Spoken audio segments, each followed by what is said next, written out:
Radio Vivo. Somos podcast. Somos música. Somos noticias. Somos cultura joven. Somos Radio LED. Una nueva forma de entender la radio.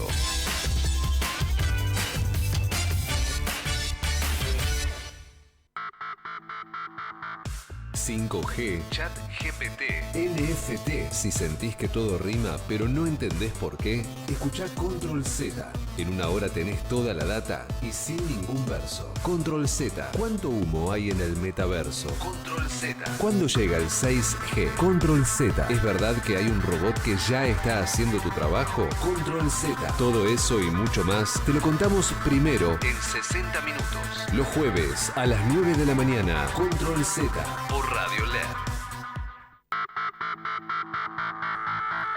Muy pero muy buen día a todos, bienvenidos a una nueva edición de Control Z, este programa en el que todos los jueves repasamos las novedades del mundo de la tecnología. Mi nombre es Facundo Raventos, aquí en los estudios de LED FM, y preparado para darle comienzo a este recorrido ya está el señor Ricardo Samedban del otro lado. ¿Cómo va, Ricky? Buen día. Buenos días, chicos, ¿cómo están? ¿Todo en orden, vos? Bien, bien. Viendo cómo moverme por la ciudad de Buenos Aires. Sí. Ahora que tenemos el paro nacional que no afecta al transporte de colectivos, sí lo hace al resto de transportes, ¿no? Subte y trenes no hay, pero sí hay colectivos, con lo cual... Correcto. O dependiendo sea, uno se puede mover, pero obviamente está un poquito más cargado que habitualmente el transporte en colectivos. Así es.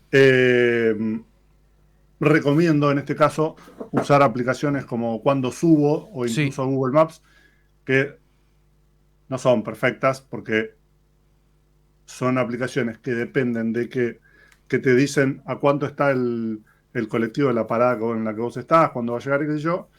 Dependiendo de la línea y de dónde estés, es bastante preciso o no. Algunas unidades de colectivo ya tienen instalado el GPS que va avisando su ubicación, y otras simplemente lo hacen en función del horario que debería cumplir el coso, que sobre todo un día como hoy puede fallar, pero seguro te da un margen como para decir, bueno, debería venir. Sí.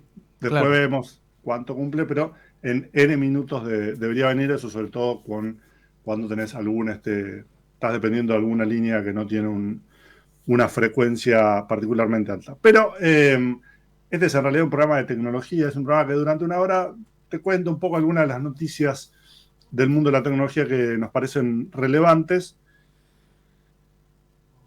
Y en esto, inevitablemente, hay que hablar de algo que ya hablamos antes, y de lo que vamos a seguir hablando seguro bastante, y que es todo el tema de nuestro amigo Donald Trump. Sí. Y los aranceles de importación para Estados Unidos. Toda una gran novela, las bolsas que se caen, después ayer anuncia que para todo el mundo pospone los aranceles 90 días, menos para los chinos. Sí. Los chinos antes le habían dicho, vos me pones un 54%, yo te hago real envido. Vos me pones un no sé qué, vos me lo subís, yo te lo subo, me lo subís, me lo subo. Pintaba que en algún momento iban a ser, bueno, 2.000 millones%. Listo, yo también 2.000 millones%. Frenaron los dos más o menos en un 100, 100 y pico, 125. No parece que se vaya a mover de ahí, al menos por ahora. No, claro. Y de hecho parece que todo el resto de esquema tarifario que habían presentado estaba un poco en función de negociar con China directamente. Claro, la percepción, porque no sabemos nada de esto y porque este no es un programa ni de comercio exterior, no, claro, ni de relaciones internacionales, ni de diplomacia, ni siquiera de economía, toda la movida es contra China. Entonces, todo lo demás era accesorio para que no pareciera que era todo contra China. Entonces, ahora que todos los demás países que no tienen la palanca económica que tiene China fueron, según Donaldo, a besarle el culo, según dijo, para negociar tratados para arancelarios uno a uno. Entonces el tipo dice, bueno, mientras en estos 90 días voy negociando con cada uno, que siempre en teoría le va a resultar más ventajoso que negociar con todos en bloque, vamos a ver qué pasa con los chinos, qué hacen los chinos, cuánto se la bancan en estos 3 meses, quién sale peor parado. China es el principal exportador de cosas, Estados Unidos es el principal importador. Los dos están complicados con su relación porque durante toda esta semana se habló muchísimo, incluyendo por los propios diplomáticos no, por los propios funcionarios gubernamentales estadounidenses, de traigan la manufactura a Estados Unidos, dejemos de fabricar cosas en China, fabriquémoslas acá, y un montón de gente diciéndole, no se puede. Y no porque no se puede, porque no querramos, porque es evidente que si fuera más conveniente fabricar en Estados Unidos, fabricaría en Estados Unidos. Sí, claro. Que hoy reconvertir Estados Unidos en un país de manufactura de electrónica, por ejemplo, implicaría un tipo de inversión que no se resuelve en los 3 años y medio que le quedan a Donald Trump de presidencia. Por eso, para un montón de gente dice, no, este pibe está poniendo eso como un objetivo, pero claramente no tiene ninguna expectativa de que eso se cumpla durante su presidencia, porque aún si todo el mundo dice, dale, vamos a empezar a fabricar acá, son años y años en los que no pueden fabricar, porque tenés que construir la planta donde se fabrica, tenés que rearmar toda la cadena productiva y qué sé yo. Es todo un menjunje infernal y hay un montón de gente diciendo que sabe, que se dedica a eso, diciendo, mirá, nosotros tratamos de fabricar en Estados Unidos, no se puede, es muy caro y sobre todo falta la gente. Ahí está dando vueltas un video de Tim Cook, el CEO de Apple porque es la empresa, primero que es la empresa más valiosa del mundo, pero además es la empresa como el mejor ejemplo de una compañía que es 100% estadounidense, orgullosa de serlo, que tiene toda su producción, o buena parte de su producción, en China,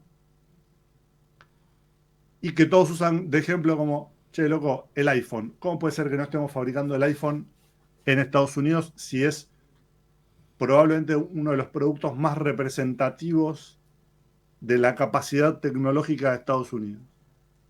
Y entonces viene Tim Cook en 2017, o sea, no es que está saliendo ahora con esto, no es algo que se reclame ahora, es algo lo que se viene hablando un montón. Dicen, miren, no se puede. Y no se puede no porque a nosotros no nos interese, no se puede no porque China sea más barato, porque está dando vueltas una imagen que usó un funcionario del gobierno de Estados Unidos de lo que nosotros queremos es que en vez de que haya chinos atornillando cositas para armar un iPhone en China, haya estadounidenses atornillando cositas en una planta de Estados Unidos. Y lo que le dicen es, mira, primero eso no existe más, hoy está todo automatizado, el nivel de atornillamiento que hay es muy bajo. Yo estuve el año pasado, sí, creo que el año pasado, o el otro, el año pasado, en una planta en Brasil, una planta de Motorola en Brasil, el donde año se pasado. un millón de teléfonos, creo que era 1 millón de teléfonos al mes, no me acuerdo, era una locura. ¿Había gente atornillando? Sí. Muy poca, o sea, muy poca, eran 20 personas, para sacar 1 millón de teléfonos así. Y era una cosa en particular.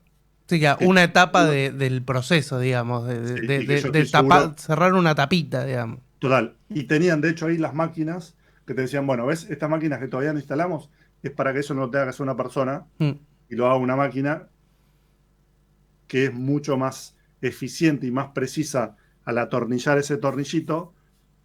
Y además no está bueno como laburo como promesa de laburo. No, Mira, claro. vas a estar doblado 8 horas en una mesita atornillando una cosita que tiene 1 milímetro de ancho. No es un laburo copado. No, digo, Pero dice, no es como la gran propuesta de trabajos que entiendo que en su imaginario Donald Trump proyecta para reactivar la economía americana. claro, es como una Como es visión, una tarea, digamos, ni siquiera es como eso, un trabajo. claro, total. Y además es como una visión muy de mediados del siglo XX, Claro. ¿no? De la fábrica con las líneas largas y un montón de operarios, todo eso. Y hoy está todo automatizado porque,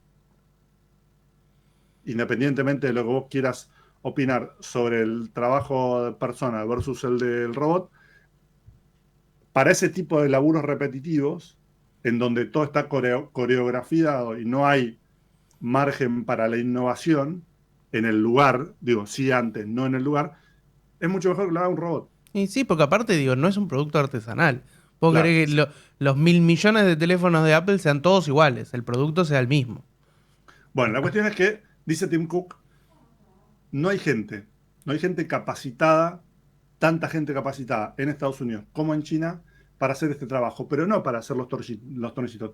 Tiene que ser gente que tienen todos títulos de ingeniero o de maestro en mecánica, que no hay en Estados Unidos, no hay tantos. Entonces es una cuestión simple de que nosotros necesitamos una cierta cantidad de gente con un cierto nivel y no hay. Tipo, no importa. Y ponele que vos dijeras, bueno, lo podría haber, todos te van a decir, por supuesto, tenés que planear de acá a 10 años, 15 años, Claro. porque hoy no los vas a tener, porque no es algo que se enseña en un curso así nomás.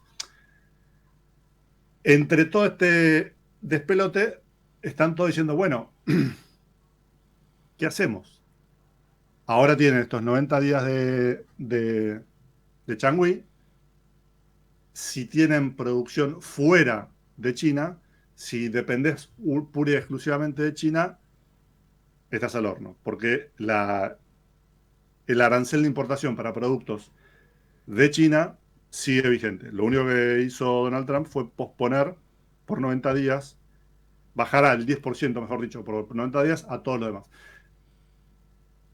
Y entonces empiezan a aparecer estas historias espectaculares de cómo, por ejemplo, Apple dijo, bueno, unos días antes de que se impusieran las tarifas, los aranceles de importación, los tipos dijeron, bueno, nosotros tenemos que de alguna manera hacer un colchón de inventario para que no nos agarre esto mal parado, porque no sabemos exactamente cómo nos va a pegar. Entonces trajeron de la India 6 aviones repletos de teléfonos, más o menos 1,5 millones de teléfonos hechos en India para vender en Estados Unidos. ¿Por qué? Porque hace ya una década más o menos, sobre todo durante la primera presidencia de Donald, donde ya el tema Estados Unidos versus China se empezó a poner áspero. Recuerden que fue ahí cuando, por ejemplo, pusieron a Huawei, que en ese entonces era el segundo fabricante mayor, segundo fabricante más grande del mundo. Ujú. Lo pusieron en una lista negra y desapareció del mapa. Hoy es muy fuerte en China y está tratando de volver, pero digo, fue hace más o menos 10 años cuando arrancó todo eso. Entonces lo que empezaron a hacer un montón de fabricantes fue empezar a ampliar su producción, empezar a sacarla de China y empezar a apostar por otros mercados que les permitieran tener como un balance. Es decir, bueno, no dependo todo de China, porque si la cosa se pudre con China, estoy al horno. Entonces empezaron a invertir en dos lugares, sobre todo. Hay manufactura de teléfonos en un montón de países. Puedes hablar de la Argentina, puedes hablar de Brasil, puedes hablar de México, puedes hablar de Corea, puedes hablar creo que todavía queda uno en Finlandia, puedes hablar de un montón de lugares y sobre todo de Asia. En casi todos los países hay alguna planta. Pero la enorme, enorme, enorme, enorme mayoría de los teléfonos de todo el mundo sale de China. Después viene Vietnam, que tiene como el 13% fabrica el 13% de todos los teléfonos del mundo. Y después aparece en tercer lugar, y esto es lo más interesante, la India. ¿Por qué? Porque la India hace 5 años armó un plan nacional para promover la fabricación de productos y en particular de tecnología en la India. O sea, si vos querés vender si vos querés vender un teléfono en la India, o lo fabricás ahí o tenés que pagar una tasa de importación altísima. Es un poco parecido a lo que se da en la Argentina con Tierra del Fuego y a lo que se da en Brasil con Manaos. Es una manera de promover la manufactura local. La diferencia, obviamente, es la escala. Brasil, India son el segundo y el cuarto mayor mercado del mundo en celulares, con lo cual invertir para producir localmente en esos países tiene mucho más sentido que hacerlo en Tierra del Fuego. Pero no importa, la cuestión es que a 5 años la India se empezó a meter con eso, todos los fabricantes empezaron a meterle mucha plata ahí.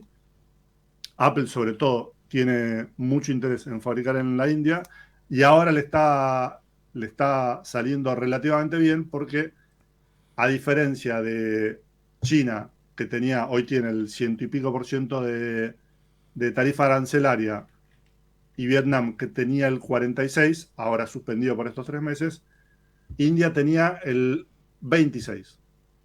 O sea que incluso si todo se pudre y quedan todos los aranceles de importación con estos números originales con los que anunció Trump hace una semana y no llegan a negociar, va a seguir siendo más atractivo para Apple vender en Estados Unidos los teléfonos que fabrica en la India. Esto no significa que China se vaya a morir como fabricante de dispositivos, porque es cierto que el mercado estadounidense es muy grande, pero China vende para todo el mundo, no es solamente para Estados Unidos. Obviamente no les hace ninguna gracia y obviamente es un problema. Pero digo, va a haber aparentemente, uno tiende a creer, va a haber como una especie de rebalanceo de producción sobre todo en la parte final, o sea, en el ensamblado. Hay una discusión ahí sobre toda la cadena de suministro. Ustedes saben que, por ejemplo, en el caso del iPhone, que es como el más afectado, Samsung es levemente diferente porque Samsung, que también le pegaba todo esto, y tiene sobre todo, Samsung produce mucho en Vietnam, con lo cual estaba a mitad de camino. No es tan dramático como tener toda su producción en China, no es tan ventajoso como tener una producción tan grande en la India como tiene Apple. Tenía mucho apostado en Vietnam. Vietnam tiene un tratamiento arancelario mejor que el de China, pero peor que el de la India. La cuestión es que Samsung, por ejemplo, como el 60 o el 70% de los componentes son propios, lo hace la propia compañía. En el caso de Apple, por ejemplo, tiene 200 proveedores creo que son 43 países. Entonces, toda la cadena de suministro tiene que encolumnarse en todos esos cachitos se mandan a China, el teléfono con esas piezas de esos 43 países se terminan de ensamblar en China o en Vietnam o en la India o donde sea que tenga también producción Apple, y de ahí salen para el mundo, incluyendo Estados Unidos. La discusión ahí es cómo va a tratar el gobierno de los Estados Unidos los aranceles para esos componentes, porque ya se sabe, por ejemplo, que tanto para Canadá como para México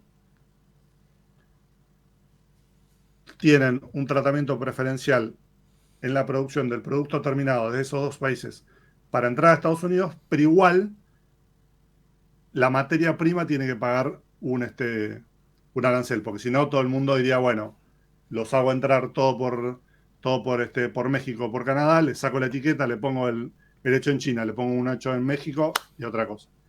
Entonces, no está tan en claro cómo va a ser ese cálculo de precio. Claro, porque aparte eso te iba a consultar, porque consideran también importación, dentro del cuadro este tarifario, a un producto que mismo se fabrica por pedido de Estados Unidos. No es que están mandando a traer, digamos, un insumo no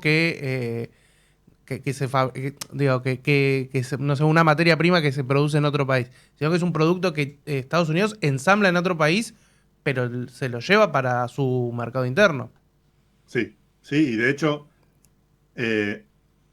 no es el caso de la tecnología, pero incluso todas estas cuestiones arancelarias afectan a cosas que no se pueden hacer Claro. en Estados Unidos, que nunca se van a hacer, que tipo que, no sé, hay,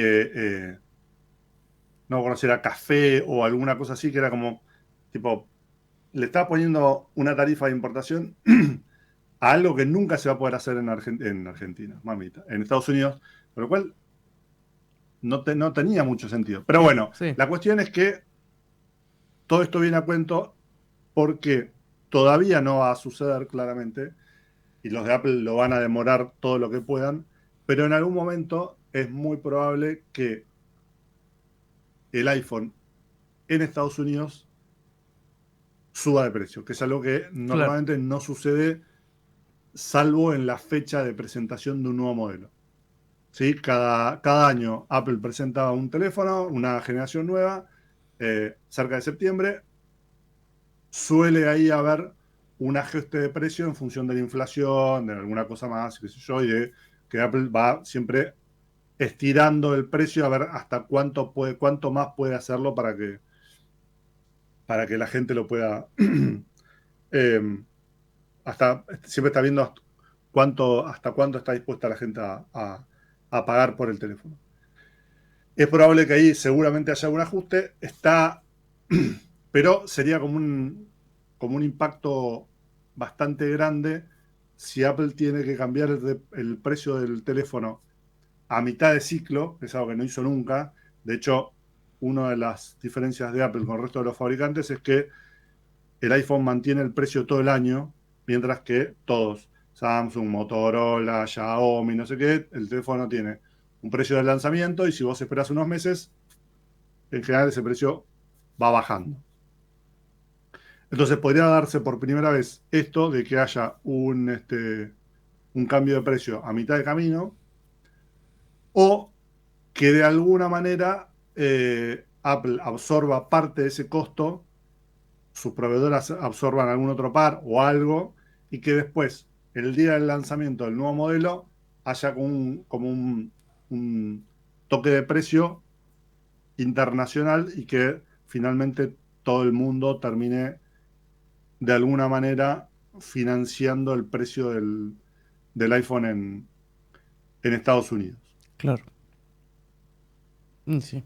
Siempre teniendo en cuenta, ¿por qué digo esto? Porque siempre Estados Unidos fue el lugar donde vos conseguías el teléfono más barato. Siempre era el precio de referencia era Estados Unidos, el resto del mundo era o un poquito más, alguna cosa por un impuesto, qué sé yo, o casos como la Argentina o Brasil, típicamente que siempre están al tope de precios exorbitantes para pagar un iPhone.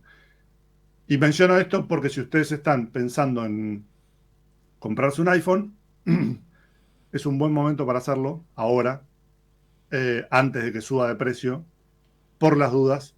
De hecho, hay algunos reportes diciendo que en los últimos días Apple vendió como nunca en Estados Unidos porque hay un montón de gente apurándose a comprarlo porque tienen miedo de que después o se acabe o, lo más probable, suba de precio.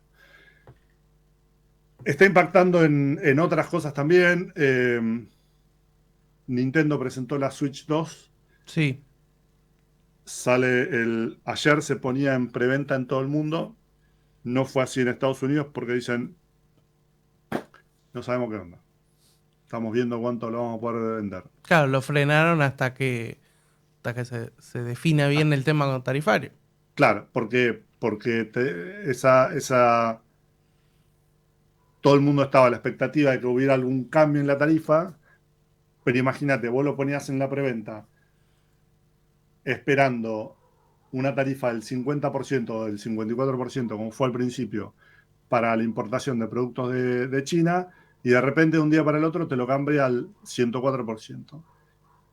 Entonces vos tenés que estar, si alguien ya te lo compró con un precio y de repente a vos importarlo te sale un 50% más, perdés plata lo vos. Sí, claro. Entonces No es tienen un negocio. problema. Hay un fabricante de notebooks que se llama Framework, que es bastante interesante. Son unas notebooks que son modulares, o sea, vos le podés cambiar las partes para que vos la puedas ir actualizando como una PC de escritorio. Y entonces vos podés cambiarle la pantalla por una del mismo tamaño pero mejor, podés cambiarle el procesador, la memoria, la batería, el teclado, podés ir actualizándola de a cachitos. Bueno, presentaron esta semana el nuevo modelo y dijeron, bueno, el modelo va a salir tanto en todo el mundo. Estados Unidos, no sabemos. Y es una empresa yankee. Claro. Y después tenés el caso de Razer, el fabricante de accesorios gamer y de tecnología gamer, que también presentó su nueva notebook Razer 16 y dijo, bueno, en todo el mundo va a estar este precio, disponibilidad, todo como siempre. Estados Unidos, no sabemos. Y no sabemos, y no sabemos cuándo vamos a saber. Hay un fabricante de memoria RAM que se llama Micron, que dijo, miren, esto viene con sobreprecio, olvídense, tipo, yo lo siento mucho, Sí, claro. fíjense qué onda, que yo. Lo interesante también es que empiezan a aparecer lo vi en Twitter, pero lo vi varias veces, rápidamente, gente diciendo, che, me voy de vacaciones, entre comillas, a Europa y me traigo de regalo, entre comillas, 2 iPhone, que van a estar más baratos y Y el sí. teléfono funciona perfectamente. O me voy a ir de vacaciones, entre comillas, a México y me voy a comprar la Play, porque ahí va a estar más barata que en Estados Unidos, que es algo que para nosotros, desde la Argentina, es un cálculo que vos podés hacer por toda la historia que se tiene acá de las tasas de importación y qué sé yo, la franquicia y todo eso, pero que para los estadounidenses, históricamente, Sí, no. no, Ellos no fijan tenía el precio sentido. de todo. Ellos tenían claro, exactamente, ellos tenían el precio de todo, entonces decían, no, no, acá es donde está más barato, ¿para qué lo voy a comprar afuera? Los europeos ya tenían la idea, o sea, ya hay como una idea de viajo a Estados Unidos, me compro el iPhone porque es más barato o un poco más barato que en Europa, no tanto igual, pero ahora probablemente se recambie todo esto y también va a ser interesante ver qué va a hacer el gobierno, si esto efectivamente se transforma en algo masivo, qué va a hacer el gobierno de Trump en términos de franquicias de importación personal como tenemos nosotros, ¿no? Los $500 que tenemos nosotros para traer cosas cuando entras, si se va a dar algo así eh, para los estadounidenses, pensando además que esto afecta a todo. No es solamente la tecnología, es la ropa que viene de Vietnam, es todo lo que se te ocurra que se fabrica fuera de Estados Unidos eh, y que entraría con un arancel. Hay que ver si ese arancel se aplica solamente para las importaciones masivas legales o si cuando vos traes algo en la valija también vas a tener que pagar algún arancel y cómo se va a calcular en ese caso. Pero bueno, no hay mucho más sobre el tema Por ahora. arancelario por ahora, más que esperar y ver. eh, Debe ser un momento interesante para estar en las mesas de negociaciones Sí. de todos, porque además, como todos están en. Lo bueno es que el problema es generalizado, entonces todos quieren encontrarle la vuelta para que no les pegue, para que les pegue lo menos posible. Quiero decir, Obvio. no es que los chinos van a estar diciendo, nada, bueno, bancátela, yo te lo vendo esto. A los chinos también les interesa mantener la cadena de suministro, o sea que están todos viendo qué pueden hacer para reducir a su mínima expresión el impacto arancelario. Debe ser divertido estar en esa. Divertido si no es un problema tuyo, ¿no? Estar en esas mesas de negociación, me los imagino diciendo, bueno, pero pará, si en vez de sacarlo de acá y lo mandamos por acá, lo mandamos por este lado, ahí hacemos no sé qué, cambia la fecha, tarda 2 días más, pero en vez del 50% es un 30% y entonces ganamos. Debe ser un despelote logístico. Tal cual. Dicho sea paso, es el fuerte de Tim Cook, ¿no? Tim Cook, el CEO de Apple, es el señor logística, era el encargado de toda esa parte en Apple, con lo cual debe estar en su salsa. Pero bueno, yo creo que nosotros en nuestra salsa podemos ir un breve corte comercial, una tanda, un poquito de música y volvemos con más Control Z. Así es, aprovechamos, lo saludamos a Hernán en la operación técnica, vamos a escuchar un poco de música a nuestros anunciantes y enseguida volvemos con más Control Z hasta las 10. I can see you just in black, I can see you just in white, I cannot see in the colors and notice it to be right. Don't say tomorrow, don't say tomorrow, don't say tomorrow, don't say tomorrow. I can see you just in black, I can see you just in white, I cannot see in the colors and notice it to be right. Porque puedo ver en blanco, porque puedo ver en negro, no puedo ver en colores, no es fácil estar cuerdo. Don't say tomorrow, don't say tomorrow, don't say tomorrow, don't say tomorrow. I'm just dreaming, see me kill, I'm just dreaming, see my wife. Feel right of this support, but I cannot understand. El sueño vi a Miguel y después a mi mujer. Es el viejo cine mudo, pero no puedo entender. Don't say tomorrow, no diga mañana. Don't say tomorrow, no diga mañana. 'Cause I wait, this place is all over. 'Cause I love it, this area's all over.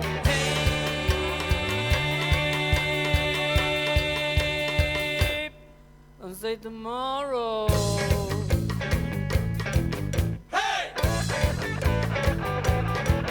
Bravo.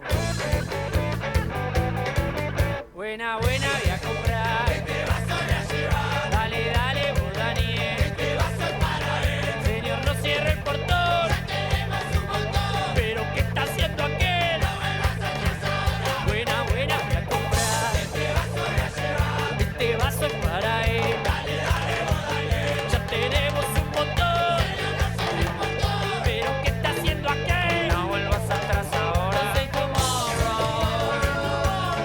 Don't say tomorrow. Don't say tomorrow.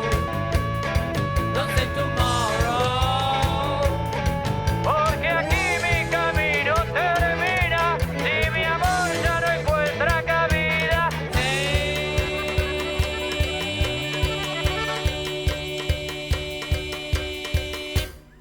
Don't say tomorrow.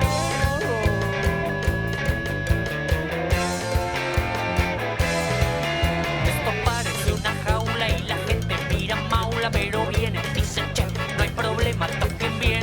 En el aire está la music y esto empieza a calentar. Podemos ver a las chicas y no podemos bailar. Don't say tomorrow, don't say tomorrow, don't say tomorrow, don't say tomorrow, don't say tomorrow, don't say tomorrow, don't say tomorrow, don't say tomorrow, don't say tomorrow, don't say tomorrow, don't say tomorrow, play the blues.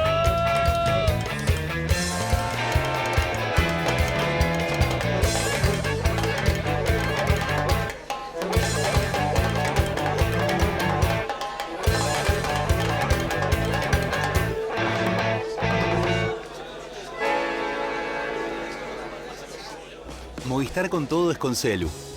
Con Movistar Fibra. Con Movistar TV y con toda la música en el Movistar Arena. Tus conexiones con todo. Tu vida con todo. Movistar con todo. Más información en www.movistar.com.ar. Los Toris son los arcos japoneses diseñados para garantizar su resistencia por muchos años. Resisten de pie, pase lo que pase. La Nissan Frontier también. Ahora con un año más de garantía, desconfianza y tecnología japonesa preparada para enfrentar todos los terrenos, en este y en cualquier universo. Nissan Frontier, la pick-up hecha en Argentina con 6 años de garantía, diseñada para ser más. 6 años de garantía, 250.000 kilómetros, lo que ocurra primero. Aplica exclusivamente para unidades Nissan Frontier desde Model Year 2024. Hello Moto. Presentamos la nueva familia Motorola Edge 50. Conoce el nuevo Motorola Edge 50 Ultra, con diseño sofisticado, terminaciones en madera natural o cuero vegano y certificación IP68 para mayor protección. Su sistema de cámaras con inteligencia artificial te permitirá sacar fotos espectaculares. Descubrí todos los integrantes de la familia Motorola Edge 50 en motorola.com o en los stores del país. En Telecom seguimos impulsando la inclusión tecnológica y el talento digital en todo el país. Telecom, potenciamos tus ganas de avanzar. Telecom Argentina S.A. General Oro 690 Cava. Quick 30 63 94 53 73 8.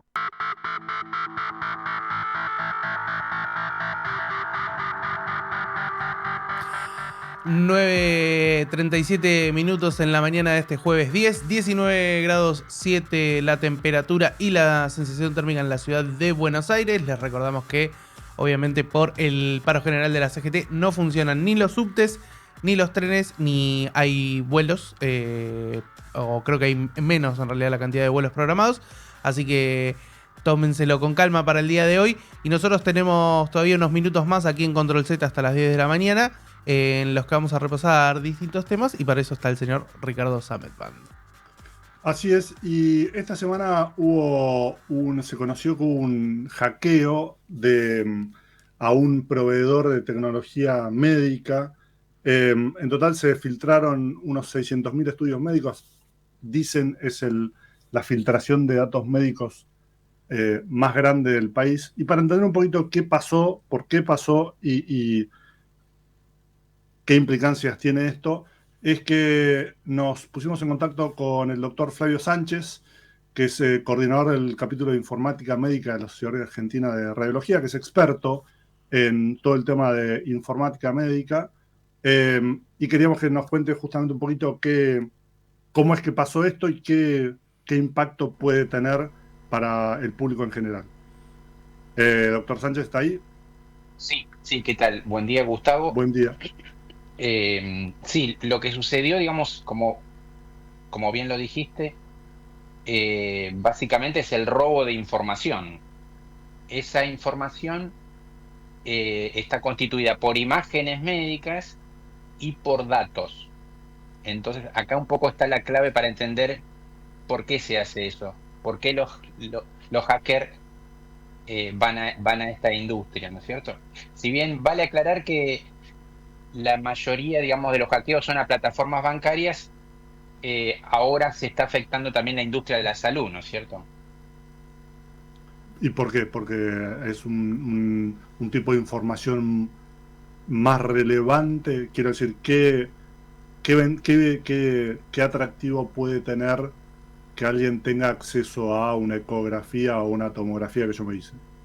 Bien, lo primero que hay que entender es, bueno, obviamente, como vos decís, cuál es el fin de los hackers, ¿no? Vamos a poner un ejemplo bien concreto.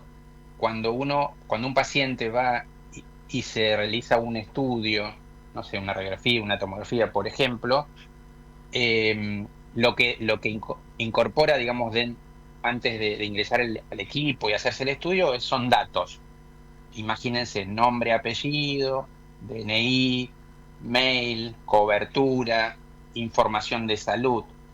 Básicamente esa información en general se usa como suplantación de identidad. Ese es un aspecto.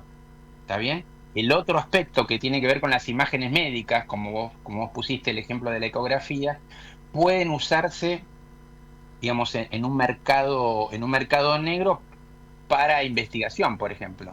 Tener 600.000 imágenes de pacientes podrían usarse, digamos, para que investigadores, obviamente fraudulentos, ¿no? Porque está de forma legal, podrían usar esas imágenes para investigar, no sé, por ejemplo, inteligencia artificial. Ok.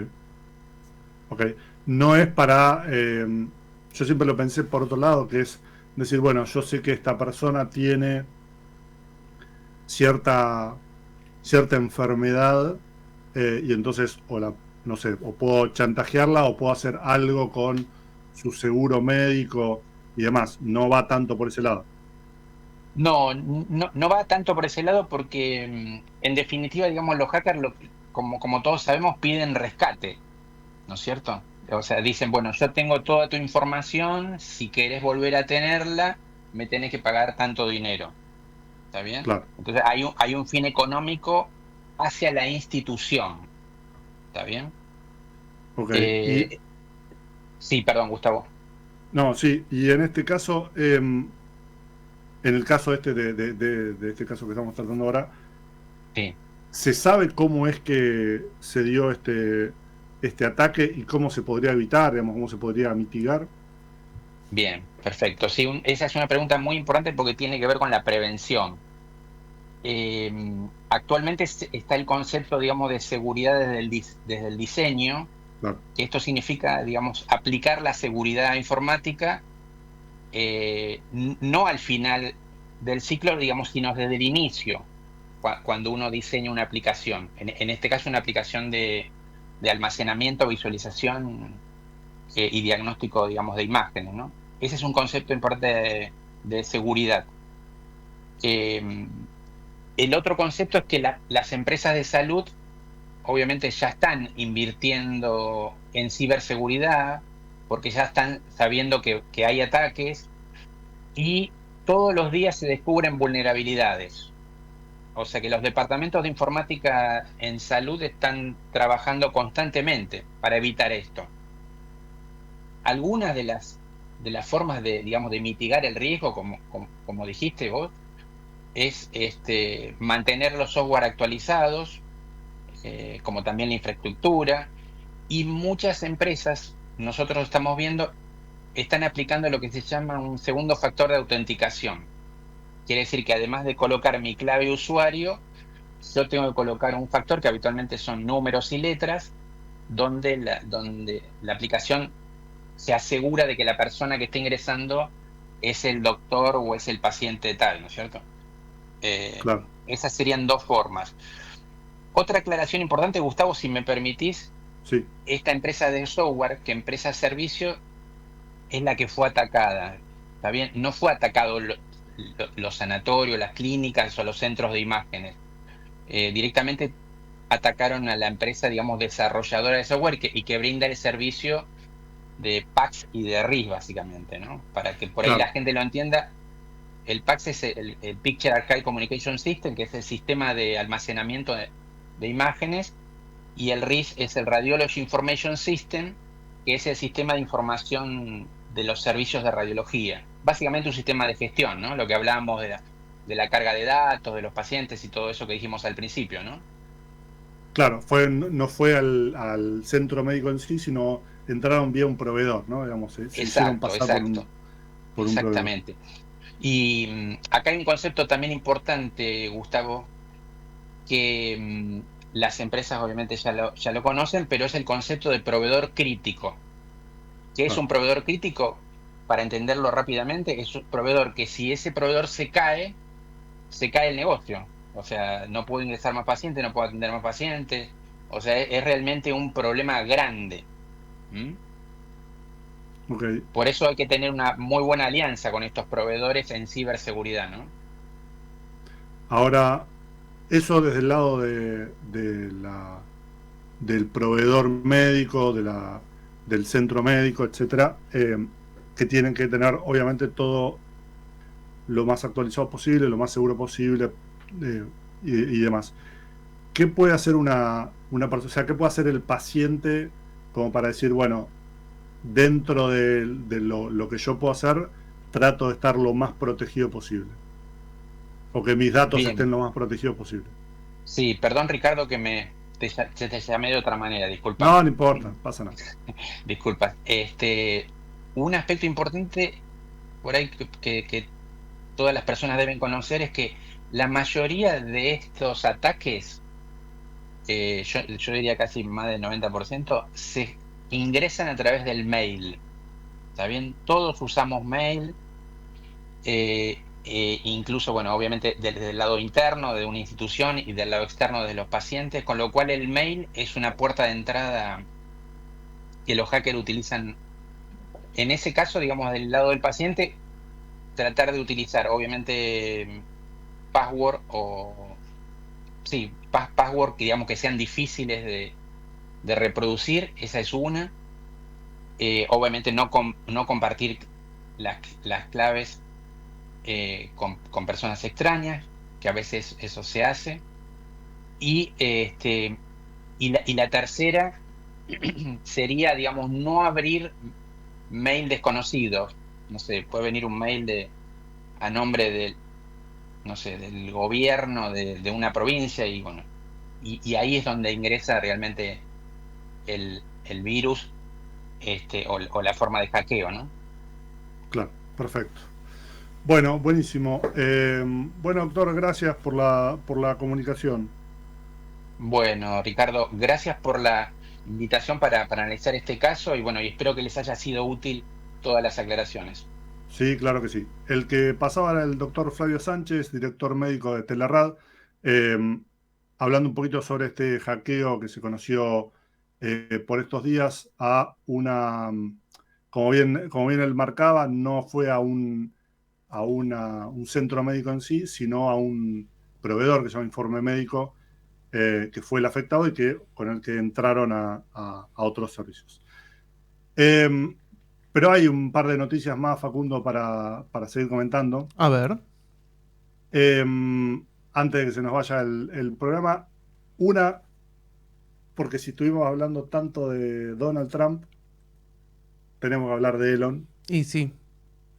Pero no vamos a hablar de Elon, sino vamos a hablar de versus Elon. ¿Por qué? Porque hay una empresa que se llama Amazon, la tendrán de nombre aunque sea. Así como Elon es un apasionado de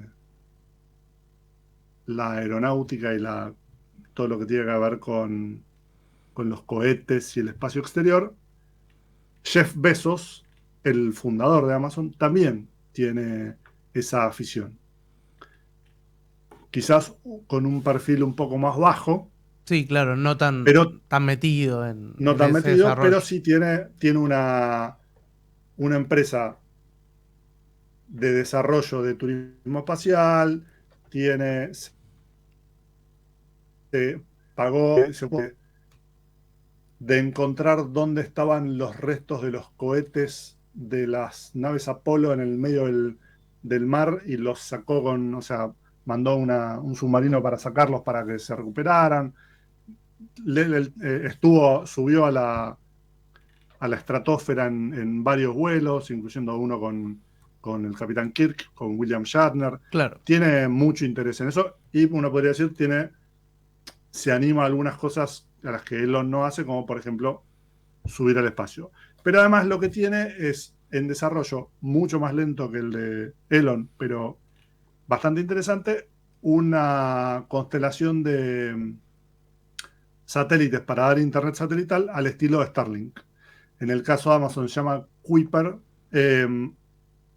Venía medio lenta hasta ahora, pero finalmente la compañía confirmó que los primeros 27 satélites de esta constelación, que va a tener, se llama 3200, perdón, ya arrancan. O sea, pusieron 27 satélites en órbita para empezar a construir esta red de satélites similar a la de Starlink. O sea, son satélites de órbita baja, están relativamente cerca de la superficie terrestre, a 500 kilómetros más o menos, con los que dan con lo que apuestan a dar internet satelital, como es el caso de Starlink, ¿no? Vos pones tu antena en el techo, etcétera, tenés internet satelital de alta velocidad. Bueno, los 27 primeros satélites están a punto de salir, tenían que despegar ayer, pero por un tema del clima, claro, se pospuso, pero ya están, significa, ya están los 27 satélites fabricados, ya está contratado el cohete que los va a poner en órbita, ya están trazadas las líneas, los puntos orbitales donde van a estar, ya va todo. Con lo cual, en un tiempo, porque todo esto lleva tiempo hasta que vos tenés una cantidad de satélites suficientemente grande como para tener una buena cobertura, en algún momento cercano vamos a tener una competencia para Starlink. Y de hecho ya tienen un socio argentino. Mira. Con lo cual, si ustedes estaban buscando una alternativa de internet satelital a Starlink, hay una ya que se llama Orbit, que es una compañía argentina, y ahora van a tener una nueva vía Amazon que tiene como socio a DirecTV y al grupo Wartain, con lo cual en unos años van a ofrecer internet satelital en la Argentina para competir con Starlink en una modalidad muy similar. No, digo que incluso uno imagina que le podría llegar a ser más sencillo desembarcar asociado a una empresa argentina o que ya tenga infraestructura en Argentina por comparación por ahí a Starlink, que igual entiendo que funciona bastante bien en nuestro país. Sí, lo que tiene Starlink sobre todo, no podría hablar de la calidad técnica de los satélites porque no tengo la menor idea, comparado con los otros, quiero decir. Lo que tiene Starlink sobre todo es que está muy adelantada de los demás. Claro, o sea, sí, ya tiene muy avanzado todo. Claro, viene metiendo satélites a lo pago hace mucho tiempo, entonces ya simplemente por el hecho de tener más satélites orbitando la Tierra, puede dar un mejor servicio. Bueno, viste como las teleoperadoras, que hay algunas que tienen la red más grande de antenas y demás, y que a veces terminan siendo como el sistema de soporte para el resto. Sí, absolutamente. Pero bueno, en unos años no tenemos exactamente la fecha porque va a depender del ritmo con el que puedan seguir poniendo satélites en órbita. Vamos a tener una alternativa local, disponible localmente, mejor dicho, a el Starlink de Elon. Después hay otra noticia que quería comentar antes de que se nos termine el programa, que tiene que ver con un libro que se llama Hipnocracia, que estuvo dando vueltas en los últimos meses porque es un libro sobre cómo las nuevas tecnologías nos mantienen hipnotizados, de ahí la idea de hipnocracia, Elon Musk, todo así, toda una cosa muy muy oscura, si querés, muy una visión muy pesimista.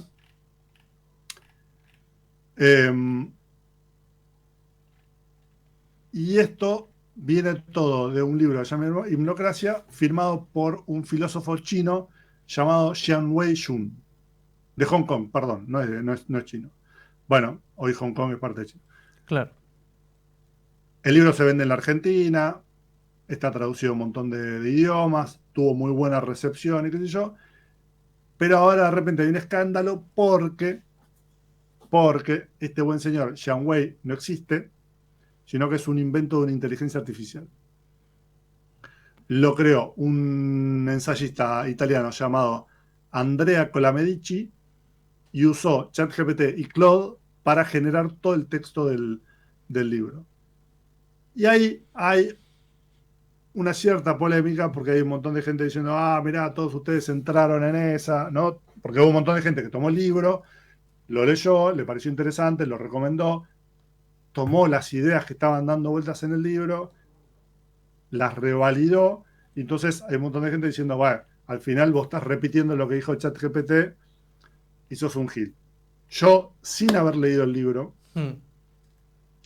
diré que teniendo en cuenta que estaba el señor Andrea Colamedici atrás, que fue el que le dio forma a todo eso y que tuvo las ideas no solamente de hacer este falso autor, sino además de orientarlo sobre qué temas iba a hablar y de qué manera, porque no le dijo simplemente a ChatGPT, bueno, escribí un libro que se llama Hipnocracia, que es de un filósofo de Hong Kong.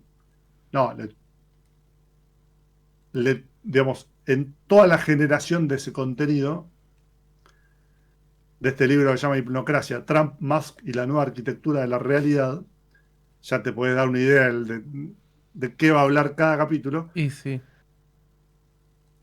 Había una persona atrás. Entonces, a mí me parece que tomarlo como simplemente es un libro escrito por una IA y entonces no tiene ningún valor, me parece un poco extremo. Digo esto sin haber leído el libro y sin tener ninguna intención en defender lo que dice, pero digo, había alguien atrás que si no escribió cada palabra, sí le dijo a estas IAs qué tenían que poner, para dónde tenían que ir, qué conclusiones tenían que sacar. No fue tan lineal, con lo cual me parece que está haciendo... se está armando una polémica un poco mayor de la que merecen, más allá de que es cierto que todas las editoriales, las editoriales que publicaban el libro y que yo, mintieron. Y también es cierto que hay un montón de gente que recibió el libro, que lo leyó y que lo consideró válido, no tenía por qué asumir que no había una persona detrás, porque uno siempre confía en la cadena. Digo, vos viene una editorial y te dice, toma, está este libro, lo escribió esta persona, yo no voy a ir a ver si esa persona existe, tengo otras cosas más importantes que hacer en mi vida, te voy a decir, bueno, delego en la editorial en la tarea de comprobar que esta persona existe, que es cierto, que todo lo que dice es lícito, que no es, por ejemplo, no es un plagio, qué sé yo. Vos no tenés por qué dedicarte a verificar toda esa información. Y si lo que dice es medianamente válido, no me parece tan dramático, teniendo en cuenta sobre todo que hay un montón de gente toma lo que dicen ChatGPT o Gemini o Claude, todas esas, como si fuera la verdad revelada, cuando tienen un montón de errores y alucinaciones y demás. No, y de hecho, el trabajo que sí existe dentro de esta obra es la creación de un personaje de ficción que a su vez hable o toque temas relevantes para la actualidad. Digo, que toque notas que efectivamente son parte de un debate público. Y no es tan distinto a cuando un autor usa un seudónimo en un punto, si querés. Por supuesto, o sea... Está bien que si a vos no te lo aclaran, está como medio viciado de nulidad ese contrato de decir, sé lo que estoy leyendo, pero bueno, digo, capaz que es un poco una reflexión sobre eso. Total, y finalmente lo que importa ahí es lo que dice, ¿no? En lo que dice el texto, si se sostiene como tal. Ayer en un programa de radio escuchaba a alguien que se acordaba de un señor que se llamaba Alain Sokal, muy famoso en los 90s, porque es un físico que escribió un libro filosófico mezclando mecánica cuántica con otras cosas, que en su momento fue como, uy, mirá qué bien lo que dice este hombre, qué sé yo, y que resulta que el libro, él lo dijo después, era una pavada, era un ataque contra ese tipo de textos que mezclaban. El tipo estaba muy, muy molesto con que desde la filosofía se tomaban algunos conceptos de la mecánica cuántica y se aplicaban libremente a ideas filosóficas y qué sé yo. Y él decía, lo están aplicando mal, no es así, te estás apropiando una idea y la estás aplicando a otra cosa y en realidad está mal porque sí, son razonamientos distintos. Claro, pero además estaban mal aplicados. Ponerle que vos supieras perfectamente cómo hacerlo y lo aplicaras con el mismo rigor y hubiera una equivalencia, decís, bueno, está bien, es una analogía, bla. Pero él decía, lo están haciendo todo mal. Entonces hizo un libro donde él justamente entraba del otro lado. Decía, yo soy físico, entonces yo sé de mecánica cuántica, la estoy aplicando a la filosofía y le estoy contando todas estas cosas. El libro fue muy bien recibido, qué sé yo, y resultó que el tipo dijo, che, paren, ¿vieron que todos ustedes hablan bien de este libro? Si ustedes se fijan, en cada página, lo que dice en una página, en la página siguiente dice exactamente lo contrario.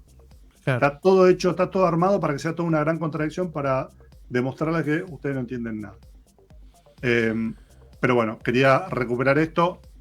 No quiero, no obstante, extenderme más en este Control Z porque nos tenemos que ir. Así es. Esperemos que les haya gustado el programa y nos reencontramos la semana que viene. Claro que sí, cuando hagamos otro Control Z acá en LED FM.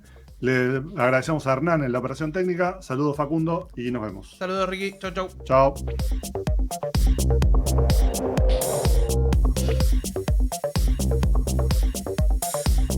Somos radio en vivo.